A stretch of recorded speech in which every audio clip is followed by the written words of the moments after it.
যুবক হঠাৎ করেই তার জীবনে একটা পরিবর্তন আসলো। আল্লাহ হেদায়েত দিলেন, মুখে দাড়ি রাখলেন, মাথায় টুপি দিয়ে নামাজ পড়া শুরু করেছেন।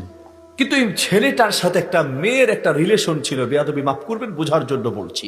ছেলেটা যে মেয়ের সাথে রিলেশন, তাকে একটা মেসেজ পাঠিয়ে দিয়েছে, আজকের পর তোমার সাথে আমার আর কথা হবে না, আমি আল্লাহর পথে চলে এসেছি, তুমিও আল্লাহর পথে আসো। আল্লাহ যদি আমাদের তাকদীরে বিবাহ লিখে থাকে তাহলে হালাল ভাবে আমাদের সম্পর্ক হবে বলেই নাম্বার ব্লক করে সিম পাল্টিয়ে আল্লাহর পথে চলা শুরু করেছে। মেয়েটা তাকে খুঁজে সাক্ষাৎ করার কোনো সুযোগ পায় না।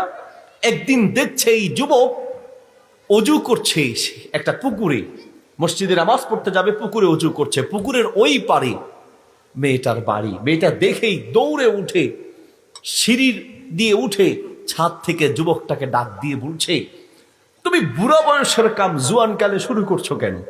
তার মানে দাড়ি রাখবা, অজু করবা, নামাজ পড়বা, তওবা করে ভালো হয়ে যাবা, এটা তো হচ্ছে বুড়া বয়সের কাম। বুড়া বয়সের এই কাম তুমি জুয়ানকালে কেন শুরু করেছো? আমাদের অনেক তরুণ যুবক দেখবেন একটু দাড়ি রাখা শুরু করলে আশেপাশের যুবকরা মিলে তাকে তিরস্কার করে, অপমান করে। আর এটার নাম দিয়েছে একটু ফান করলাম, আমার হাতে হুজুর হইছে, এভাবে তিরস্কার করো, হাতে নামাজি হইছে, হাতে হুজুর হইছে, হাতে মোল্লা হইছে। আল্লাহ মাফ করুন, এইভাবে তিরস্কার তুচ্ছ তাচ্ছিল্য করছেন। মনে রাখবেন, আপনার কোন তুচ্ছ তাচ্ছিল্য তিরস্কার আর ফানের কারণে কোন তরুণ আর যুবক যদি ইসলাম থেকে দূরে সরে যায়, আল্লাহর গজবে পড়তে হবে, ঠিক কিনা? মেয়েটা ডাক দিয়ে বলছে, বুড়া বয়সের কাম তুমি জোয়ানকালে শুরু করছো কেন? যুবক সেদিকে না তাকিয়ে অজু শেষ করে পিছন দিকে ফিরে নামাজ মসজিদের দিকে যাচ্ছে আর চিৎকার করে বলছে, আমি বুড়া বয়সের কাম জোয়ানকালে শুরু করেছি, কারণ আমি আমার জীবনে বুড়া বয়স পাবো এমন কোনো গ্যারান্টি আমার জীবনে নাই, এই জন্য আমি জোয়ানকালে শুরু করেছি। আল্লাহু আকবার। আমরা যারা তরুণ যুবকরা মনে করছি বয়স এখনো আছে, তোমার মতো কত তরুণ আর যুবক হসপিটালের বিছানায় ছটপট করছে, ঠিক কিনা?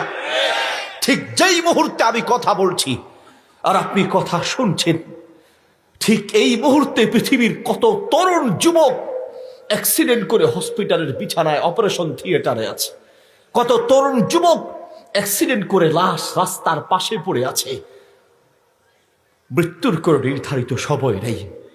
কারো মৃত্যুর খবর শুনলে আমরা বলি, ইন্না লিল্লাহি ওয়া ইন্না ইলাইহি রাজিউন।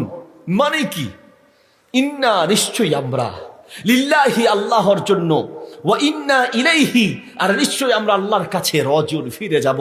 কারো মৃত্যুর খবর শুনলে ইন্না লিল্লাহ বলা মানে তার জন্য দোয়া করা নয়, বরং ইন্না লিল্লাহ বলে আপনি নিজেকে ওয়াজ করছেন, এই যে লোকটা দুনিয়া থেকে বিদায় হলো, তার মৃত্যুর খবর শুনে আপনি আপনাকে উপদেশ দিচ্ছেন, এই লোকটা আজ গিয়েছে, আমাকেও যেই কোনো মুহূর্তে দুনিয়া থেকে বিদায় হওয়া লাগে, ঠিক কিনা?